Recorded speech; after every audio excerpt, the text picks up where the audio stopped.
Welcome to Alpha Wolf Capital. I'm Tim, and I want to personally thank you for stopping by. This channel is designed to help small companies, both public and private, gain exposure with potential consumers, investors, even partners. Take, for example, today's guest, Michael Feldschuh, CEO, and Dr. John Jefferies, CMO of Daxor Corporation. Daxor is the global leader in blood volume measurement technology focused on blood volume testing and innovation. They have developed and market the BVA 100 blood volume analyzer, the first diagnostic blood test cleared by the FDA to provide safe, accurate, objective quantification of blood volume status and composition compared to patient-specific norms for use in a broad range of medical and surgical conditions. Daxor is without question an impact company. But I'm going to let Michael and Dr. Jefferies tell you more about that in just a second.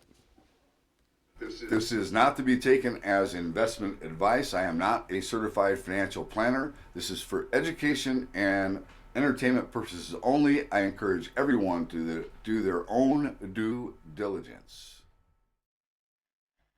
In the evolution of humanity across millions of years, one fluid above all has had an essential role to shape, propagate, and protect life: our blood. For more than 130 million Americans, blood volume disorders are central to a broad range of their medical and surgical conditions, from the chronic to the acute, including heart failure, hypertension, critical care, sepsis, syncope, and surgical blood loss. For all of them, fluid management guided by accurate blood volume measurement is vital. However, clinicians commonly rely on indirect measures, which are neither sensitive nor specific to actual intravascular volume. Some are costly, invasive, and all lead to considerable guesswork that makes precise measurement an impossibility. Until now. With a simple yet game-changing blood test, individualized and precise fluid management is now possible. Daxor's BVA 100 provides 98% accurate, objective measurement of intravascular total blood, red blood cell, and plasma volume. By giving certainty to clinicians, we accelerate decision-making and optimize treatment strategies. This is shown to reduce mortality, readmissions, and costs, and it unequivocally improves patients' outcomes. Backed by over 100 peer-reviewed studies and with over 60,000 tests performed, our technology is FDA cleared, approved for reimbursement, and used in leading centers across the U.S. on a daily basis. They understand that precise knowledge saves lives, that it empowers their institutions and their people. We believe precision moves the human race forward in the arts, sports, science, and also in human health. And that's why we're inspired to provide it, improving the health of millions, one blood volume test at a time. Daxor, the blood volume company.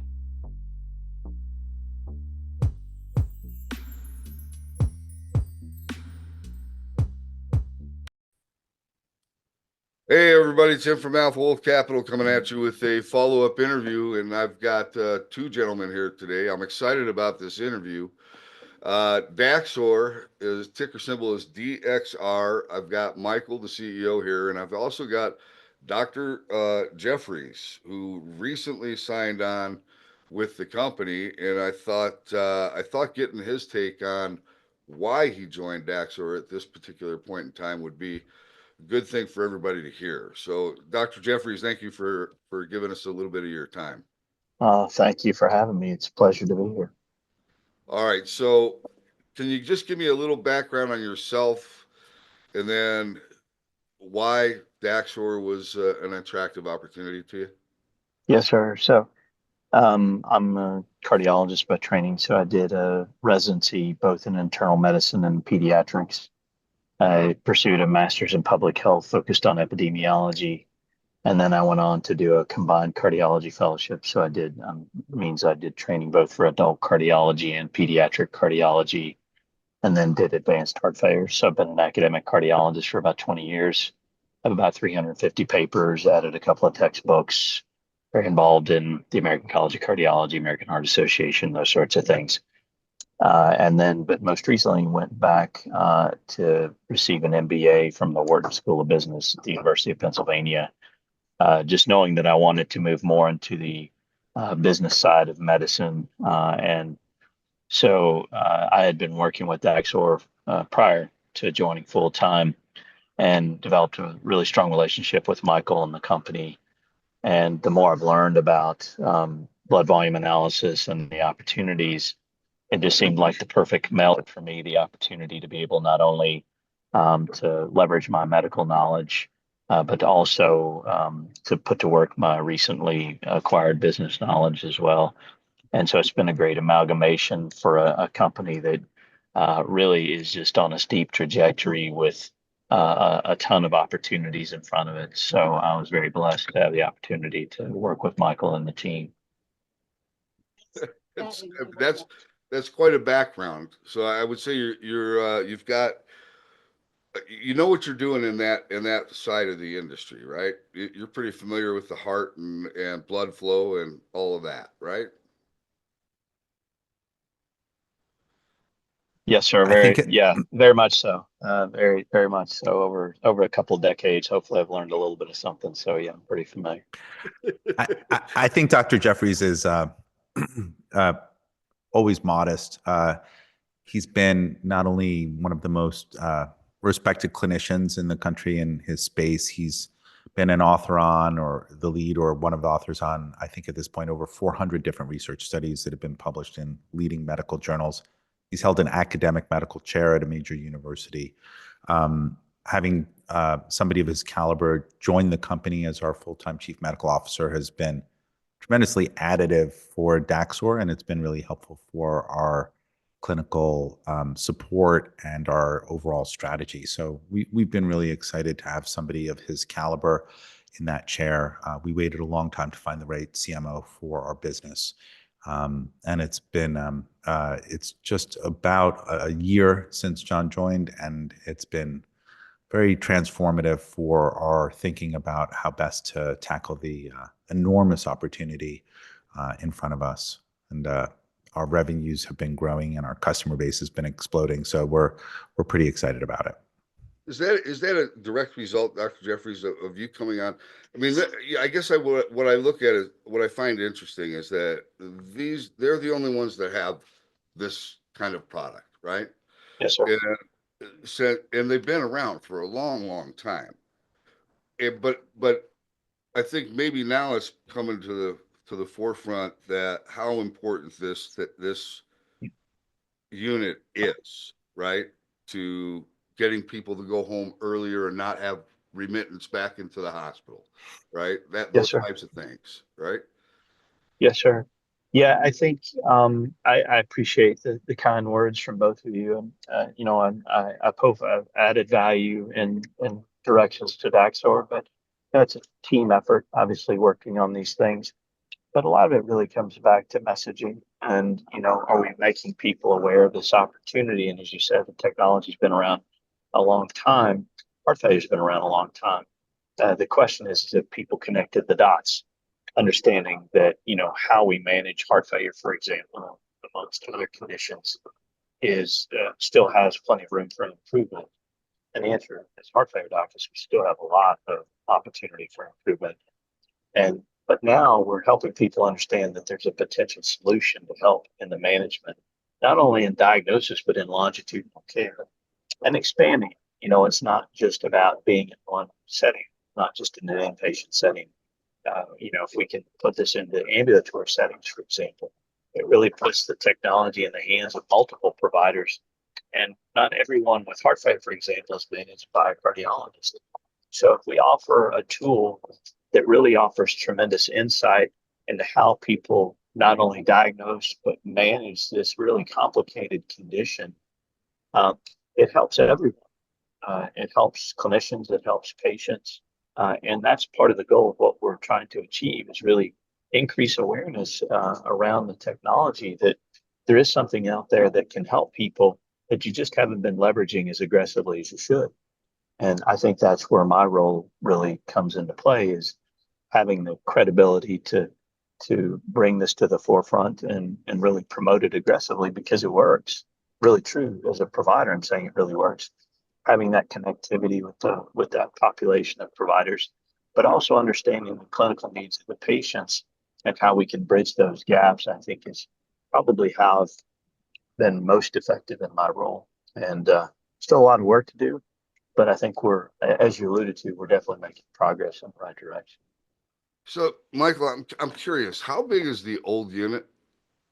I mean, So the current BVA 100 unit consists of an analyzer, which is approximately it's a cube that's about 2 feet high, 2.5 feet deep, and 2 feet wide approximately.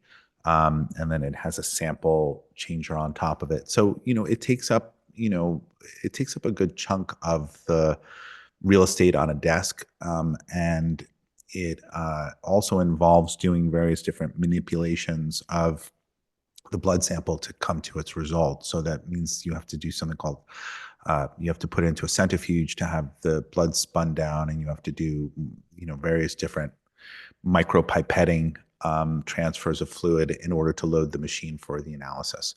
These are steps that under the new device, which is less than 1/10 the size, less than 1/20th the weight, is going to be able to do without doing all these special preparatory steps. It's battery powered, it's portable, it's designed to be used at the bedside. So that is really a complete game changer, because in the current system, the patient has the test administered at the bedside, but then the blood samples have to be analyzed back in the lab. The new system is you can administer the test and get the results at the exact same time. So it cuts down tremendously on the delay of sending a sample to the lab. The new analyzer is much, much, much faster and simpler to use. So it's really going to be a totally different paradigm to have a complete point of care test for this vital data. so Dr. Jefferies, what does that do for what does that do for the doctor and the patient? I mean, to me, it sounds like this is a win-win-win all the way around, right? Yes, sir. I agree. It's absolutely true. If in medicine, I think in general, it's a complicated field. People are being asked to do more with less. Time efficiencies matter. And so anything that we can do to ease the process of any kind of testing or access to patients is advantageous. And as Michael just described, and you just described, the ability to really make this much more accessible, whether it's geographically, different patient populations are obviously going to benefit from a point of care test, but also some of the portability associated with that could easily open doors into clinics and other places that we think are real opportunities for us. So all of these things really translate into easier access and easier use for clinicians, which typically leads to more uptake, in medicine in general. But more importantly, the more patients that we can test, the more data we accrue, the more value we can document for the technology, not only on the patient side, but on the practice side as well. Right. So, I mean, so now we've got the DoD that wants to have these things on the Medivacs, right? The helicopters. And is that for heart conditions? What is the reasoning for having it on the Medivacs? So to be clear, we've developed this next generation analyzer with the support of the National Institutes of Health and under contract by the United States Department of Defense. Okay. The U.S. Department of Defense, and it's not just the Air Force, it's also the U.S. Army as well, both have given us contract support for the development of this technology, because approximately 30% of casualties are related to hemorrhage and blood loss. And blood volume management is absolutely crucial for, dealing with the kind of trauma that our warfighters are subject to. So they realized a long time ago that it was of vital importance for them to have a better diagnostic to figure out exactly how to treat these patients and be able to safely medevac them back to, hospitals that are located, in remote areas like, in Europe or in the United States for long-term treatment, but also short-term that they needed to have a better solution for figuring out who needs a blood transfusion or saline or other supportive products and who doesn't. Figuring that out is really important because, in these austere environments, you don't have a lot of supplies. You can't waste it. You've got to give the people who need blood, and you got to not give a unit to anybody who doesn't really need it. So they became this is the U.S. Army Surgical Research Institute, starting over 7 years ago, became very interested in our technology. They understood that we uniquely were able to solve the problem. I gave a lecture there, talked with researchers who were there. They're excited about it, but they said, but there's one problem. You have a tabletop machine, right? And you have a test that's incredibly accurate, but that's not going to work within, that'll work in a hospital setting back on the mainland, but that's not going to work in a forward deployed austere environment. So they challenged us. They said, look, we'll give you, we'll put you under contract to create a tiny portable battery powered ruggedized version of this thing. Do you think you can do it? And we said, it's never been done before, but there's been so much advances in terms of electronics and computing power. Think about how incredibly powerful your cell phone is and what it can do, and Bluetooth and all of these other technologies that have come out. And, we went forward with the military. We under a phased, multi-phase contracts. You get what's called like a phase 1 contract, phase 2, et cetera. These are incredibly competitive contracts to get, by the way. Fewer than 1 in 100 companies get a phase 1 contract from the DoD. People are coming to them all the time, promising to build them stuff. They selected Daxor for that. We built what's called a breadboard model, which is a sort of a simple working prototype in our own labs, showed them that it could work. They liked it. They then awarded us a phase 2 award to build a working version of it that could be scaled for commercial production. And then we validated that. Simultaneously, the Air Force gave us additional funding for advanced tracers to put into that machine and for connectivity. So we've had multiple contracts, and we continue to be a US DoD contractor. And we're building out this technology for the future of combat casualty care. And we're honored to work with the US military. And they've been tremendously helpful in terms of developing the technology. But one of the things that most people don't know about US military medicine is that the US military funds a lot of important innovation in the space, but they always have an eye towards making sure that what is developed is used on the civilian side. They want you to make something that has dividends for civilians. And there's a lot of good reasons for that. First of all, just like the way the space program threw off good things for this, I don't know, Tang and a lot of other stuff. I don't know all the great stuff that came out of NASA, but I'm sure there was a lot of great stuff that came out of the space program and stuff like that. But military medicine does throw off really important technology. A GSW is a GSW, whether you get it in Iraq or on the streets of an American city, right? So they're always interested in wound closure systems, blood management products, anything for burns, volume management. All of these things have real civilian applicability. And blood volume measurement, as Dr. Jefferies was just pointing out, has applicability for heart failure and a lot of other conditions that will affect civilians. And you've got to also remember is that it also affects our veterans who are in the VA hospital system. So military medicine also cares about our vets. So we've done studies in the VA system showing the value of our technology. That's one of the more than 200 different published peer-reviewed studies or abstracts that have come out about the value of our unique system to help improve care. But also, we've done this with the idea that this new portable rapid system is going to be something that hospitals and clinics want to use. And from the testing that we did in order to get our FDA package together. In other words, we took our prototype unit and used it in the field at hospitals, at the bedside with new patients, et cetera. System, worked great. We packaged up all the data. We've submitted it. It's under FDA review right now. The feedback that we got from our customers was incredibly positive. They're very excited to move from this tabletop lab-based test, bring it right to the bedside. They love it. I'm sitting here thinking, why wouldn't every ambulance have one of these? It's really about the point of care when you need to take this snapshot of volume and understand it. I'll pass that question over to Dr. Jefferies to kind of contextualize the many different points where this could possibly be of use. Yeah, that's a great point. I mean, obviously, it kind of the takeaway is usually broader availability and access usually translates into better outcomes because it really sort of desegments the approach. We want everyone that is potentially going to benefit from BPA to have access to it. So you're absolutely right. Some sort of forward-facing initial point of care for a decompensation could be in the setting of some ambulatory unit. But if you think about it more broadly, I think just from the demographics and population health, if you can be putting these in clinics or the other sort of easier access opportunities, I think that's where we kind of democratize the availability. But I think what you're alluding to is absolutely right. And then why doesn't every place have access to this? And that's part of what we're trying to solve for is that, should every clinic who maybe manages heart failure have access to something like BPA? Yeah, it's something to consider.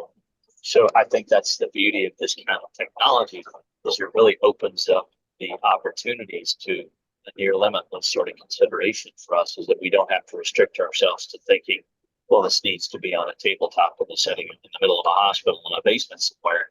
It can be a lot of other places, which inherently means better opportunities for patients and for providers. And it really does even open up even more to, we've talked a lot about cardiologists, obviously I'm cardiocentric being a cardiologist. How can you get this into the hands of other providers that manage these conditions? Not just heart failure, but other things like hypertension, kidney disease. All of these are opportunities that primary care doctors manage every day. So we can feel very focused into critical care and urgent care, like ambulance, as you had alluded to, but also in more chronic care management, sort of longitudinal management opportunities is also where BPA can easily be positioned with this technology. I was just my brother broke his hip, and I had to go to the emergency room, and I'll tell you, I have so much admiration for what you do. I could never do it. I mean, I was in the emergency room, and when the ambulances were coming up, everybody got up and they would go stand on each side of the doors, and I was like, and then they would rush somebody in, and it was a very traumatic thing to see.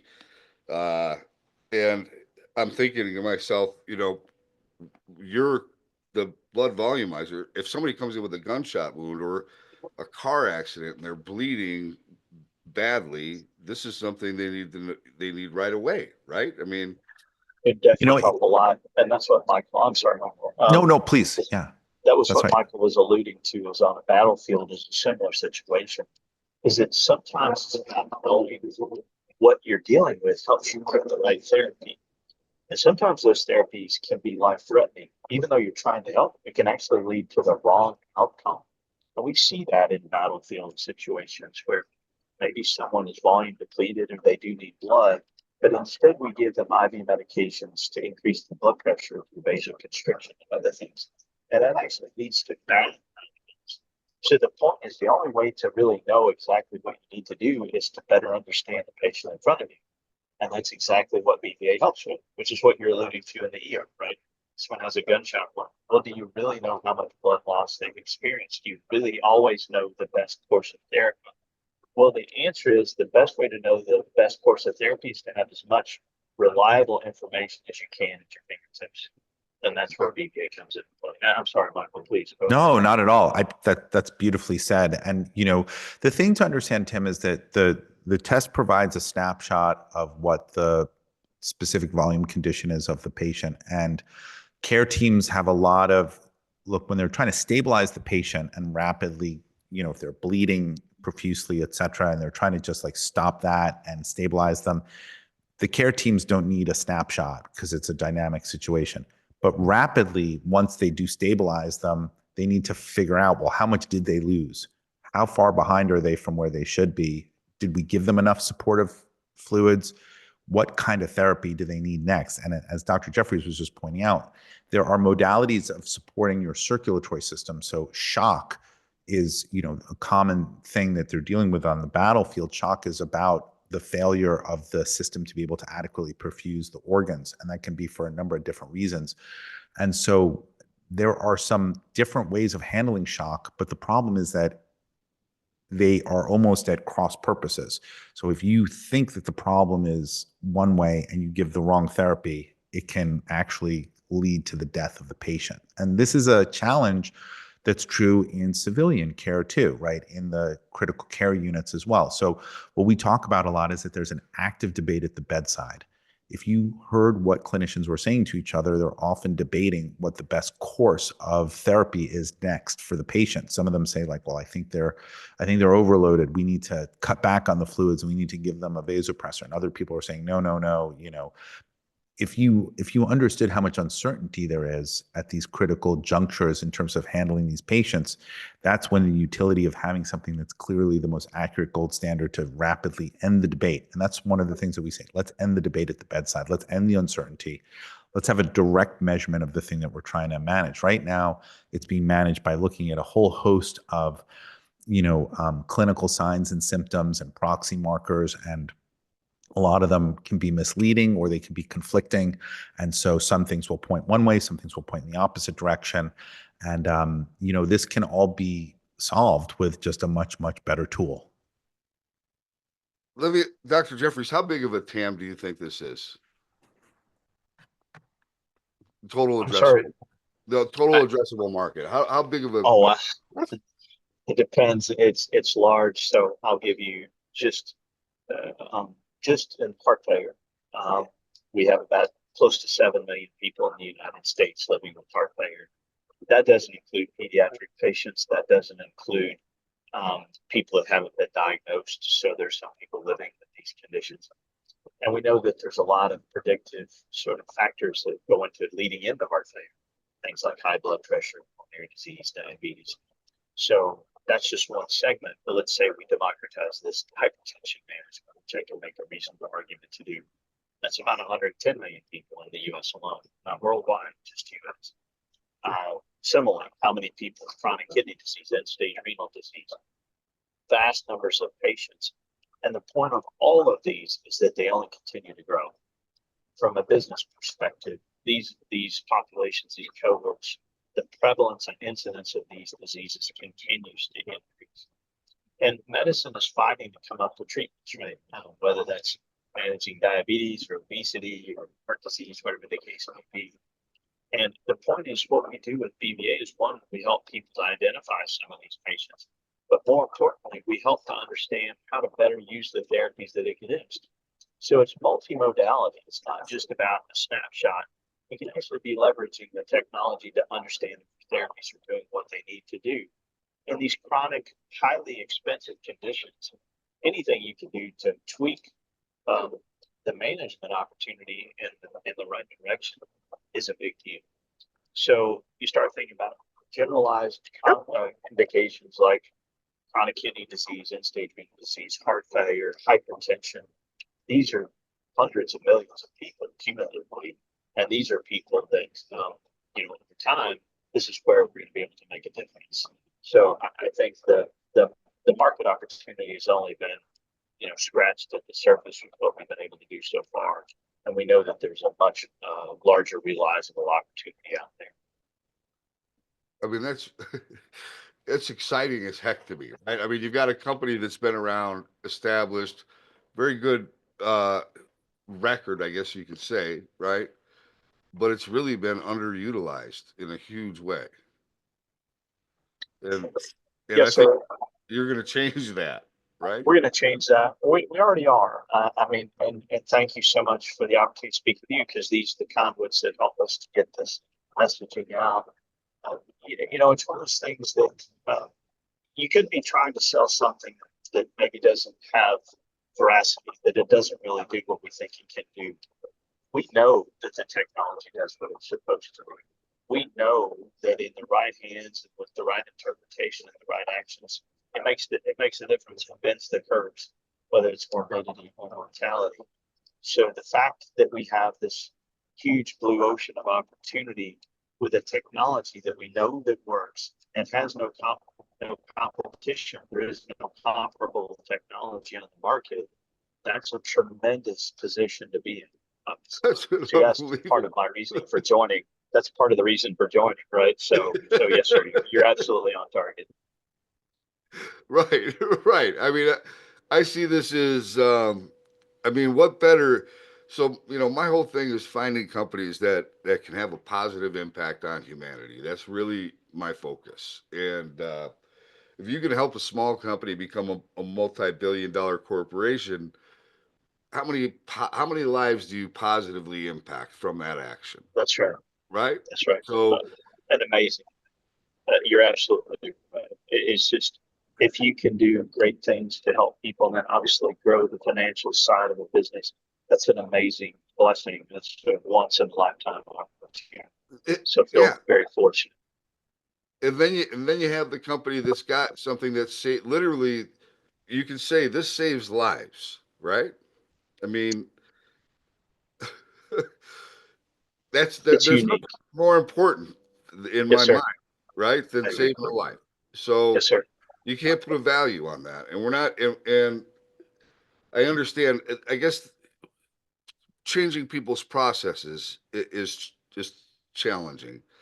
People don't like change, but look, when you start to see the results of what this provides, I would think it would be a real simple change, right? I mean, one of the things that I would say about this is that the advantage of having an accurate diagnostic, and this is one of the things that's very exciting, is that the effect is it makes the existing conventional therapies far more effective, right? So, in other words, instead of saying, like, well, we need a new drug or we need a new therapeutic approach to solve the problem, maybe the problem is we need to be more accurate about assessing what's exactly Wow. wrong. Because we actually have a way to manage these things, but we have uncertainty about which is the best course. And that's really exciting because when you think about the healthcare system, and look, we have a lot of challenges in this country as our population ages. Okay. We have the boomers who are getting older. The number of heart failure cases in the last 20 years has doubled pretty much. We are entering into a phase where we're going to have to be a lot smarter about our healthcare dollar spend and thinking about the value that we get for what we pay, right? A diagnostic that allows your existing generic therapies and conventional therapies to be far more effective is a really good return on investment for our healthcare system.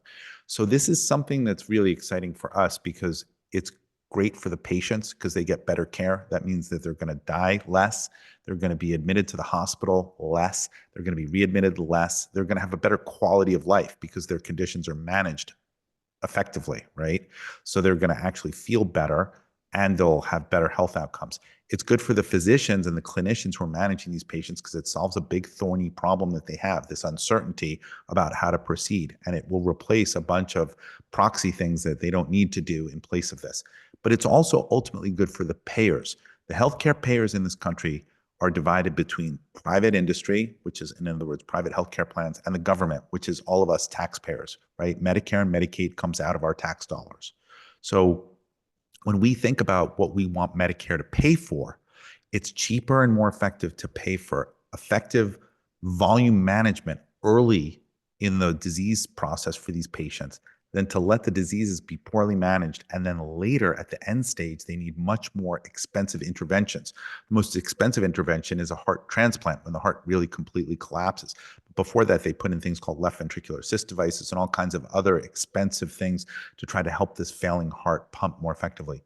We feel that as time progresses, studies will come out that are going to show that patients who get their syndromes under control earlier, especially with the help of the management through our tests, that we're going to see downstream far better outcomes. And that means better health outcomes and it means better health economic outcomes as well too, right? Get in front of the problem. It's kind of like saying, like, if you have somebody with diabetes, get their blood sugar under control early so that later they don't go blind and need their foot amputated, right? These are syndromes that really need to be controlled effectively. And that's why we're operating at a really good lever point for all of the different people within the system. And that's why we love what we're doing. So is this something that when you get to a certain age, you should have this this test done every, like, once a year?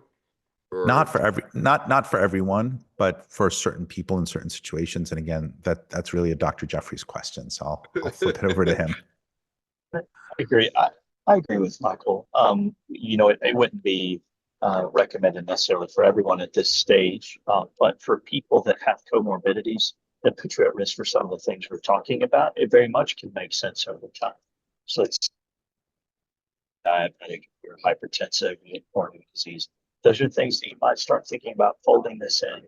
Back to the healthcare expenditure piece is the best way to reduce healthcare expenditures is to reduce the need for healthcare. Health is much less expensive than healthcare, right? And so what Michael's talking about is getting upstream is really, really important. Meaning if we can do this in a place where we make an intervention, it makes the impact is so much more dramatic.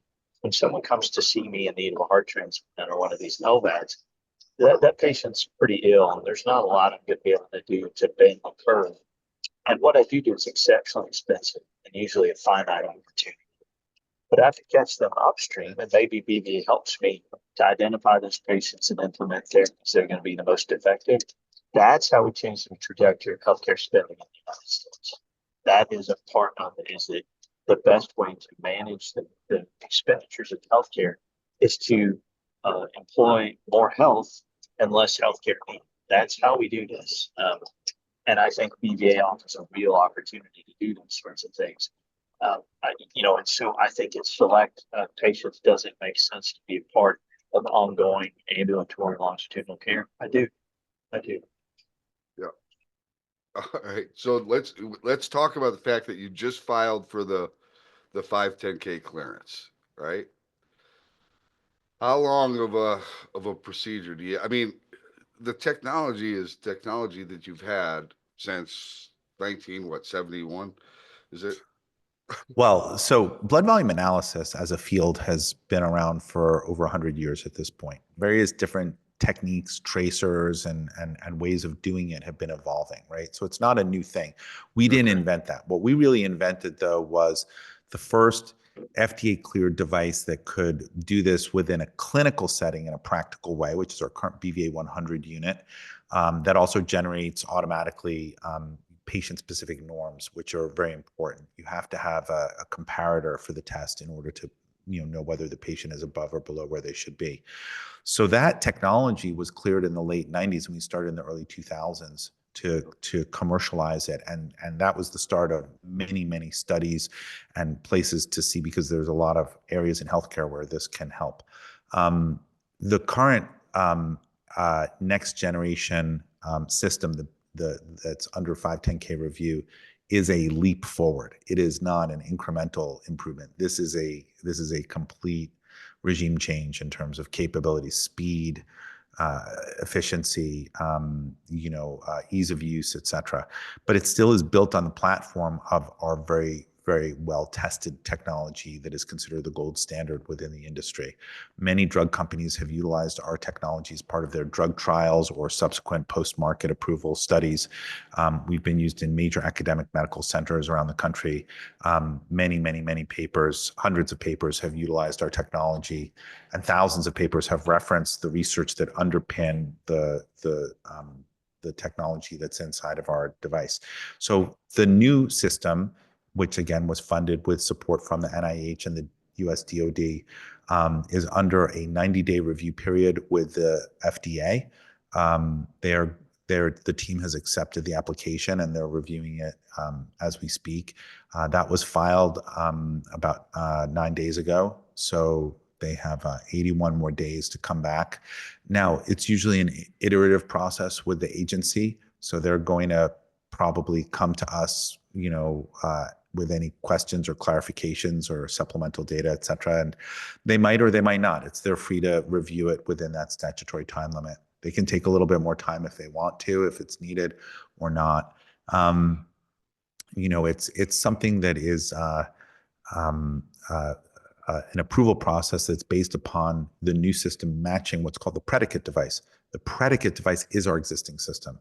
So we are the experts in this technology, and the new system is based upon largely everything that's already been validated and approved in our old system. So, we look forward to working with the FDA and others to see this get its approval so that this technology can then be deployed in this new form factor to help so many more people. And what just curiosity wise, I mean, people know it's out there, that it's going through five. What is like the demand or are you getting some buzz around this thing? So let's be clear about something. We are not allowed to Oh, you market a can't. Yeah, that's device right. You can't until market it's it approved. until it's So approved. we're actually statutorily not Yep, allowed to I take it to got you. customers and show it to them yet. Yep, Um, I knew that. I don't know why I asked that stupid question. It's not stupid. I mean, look, in almost every other industry, people are allowed to do that. If you have like a new car coming out, you can Mhm. take it to the auto show and show it to people and start getting customer orders before you build your factory up for it. The medical device and the medical industry is regulated differently. So Yeah, they have to make sure it works and it doesn't kill anybody first, right? So that makes sense. safety and effectiveness are paramount for sure, but they also don't want people to even talk about things to customers before all of that's been squared away. Right. Makes sense. So I mean, with the 510K, typically you get maybe a couple of rounds. They come back with some questions. You answer those questions. You've got X amount of time or days to answer those questions, right? And then they come back maybe with another one, and then it's an approval, right?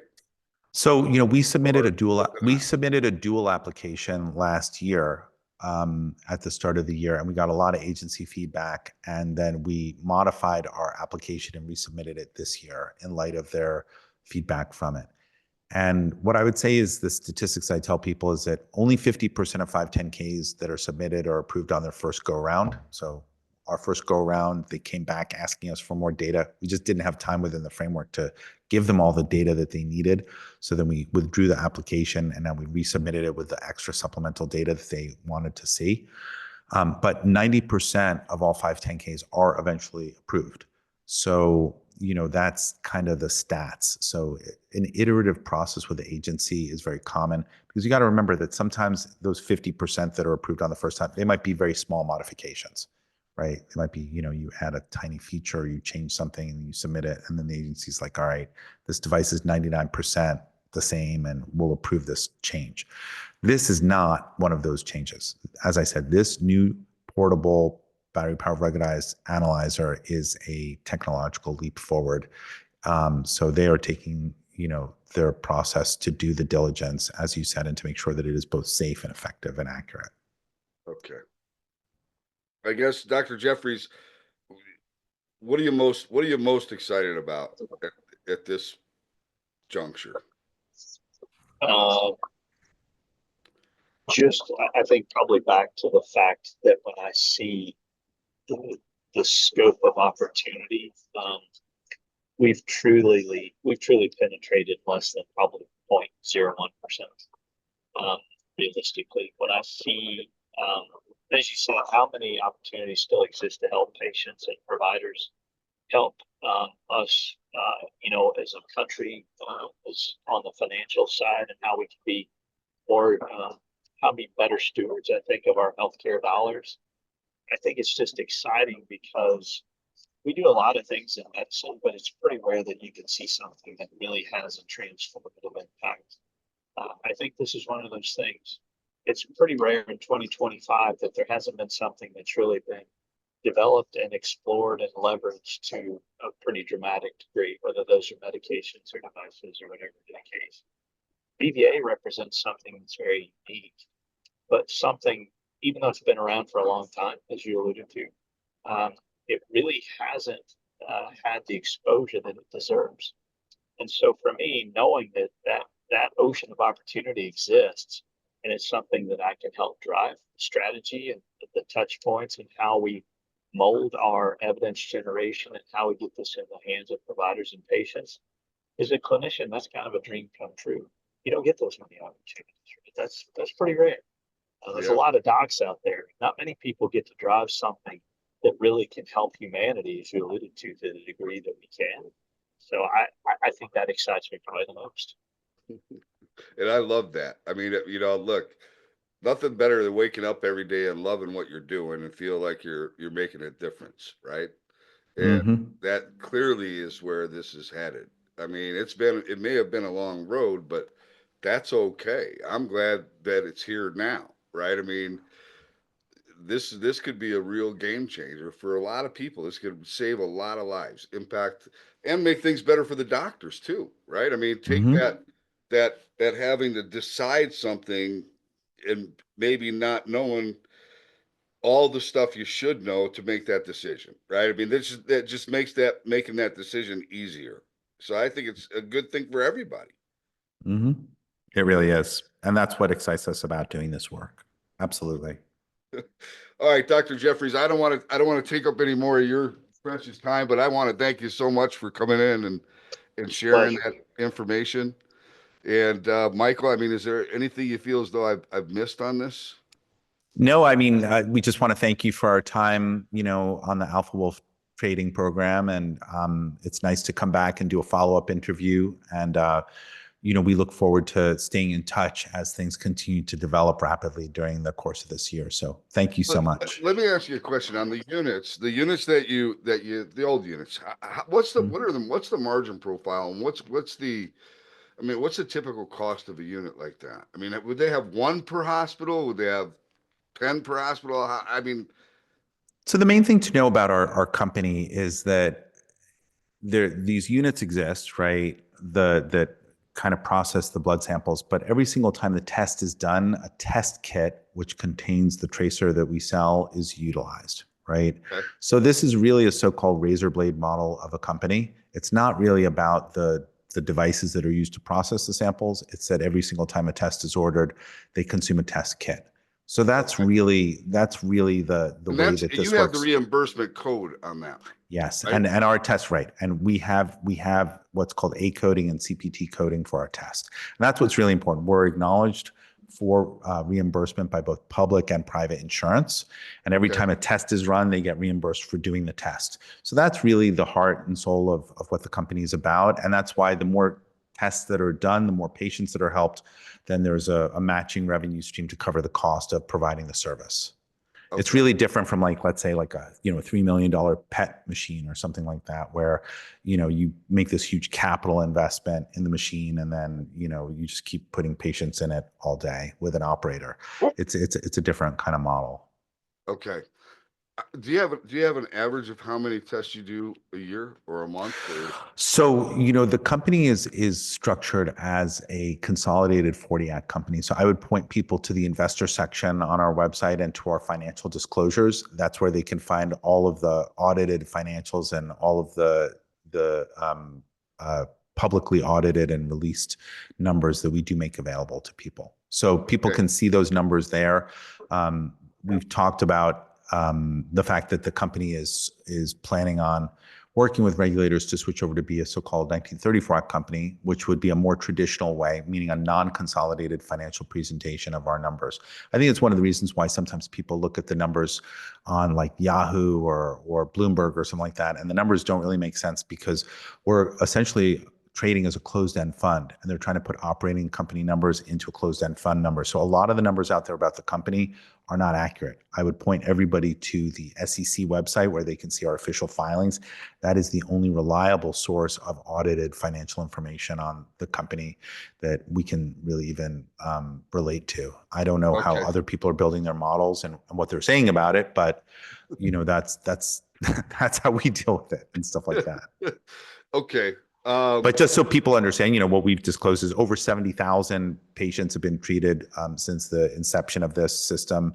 Over 200 different, medical journal publications, abstracts, and research papers have come out.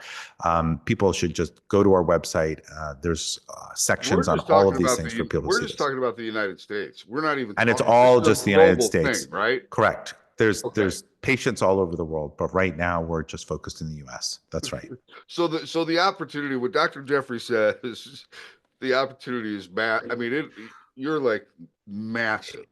right? The addressable market, the need for this is huge because this is a central problem throughout medicine and throughout the world. So we're happy to be leading the way with a solution that we think can make a big difference in a lot of these populations. And we're making the solution better all the time. That's the main Yeah. thing. Well, this is exciting, guys. I can't wait to see how this develops. I think you guys are at a critical point in time, and I think it's about to get really fun. So we'll see. Thank you so much. Thank you, Tim. All right, Pleasure. thank you. All right, you Take guys care. have a Thank great you. day. You too. Yes, Bye-bye. sir. Thank you for tuning in to another interview here at Alpha Wolf Capital. Today we had Michael Feldschuh and Dr. Jefferies from Daxor. I hope you enjoyed today's interview, and if you did, do us a favor, give us a like. How about giving us a share? And while you're at it, make sure you smash that subscribe button. All of those things are extremely important to us here at Alpha Wolf Capital, and we appreciate you taking the time to do that. Until next time, stay safe. Alpha Wolf Capital wishes you the very best of success.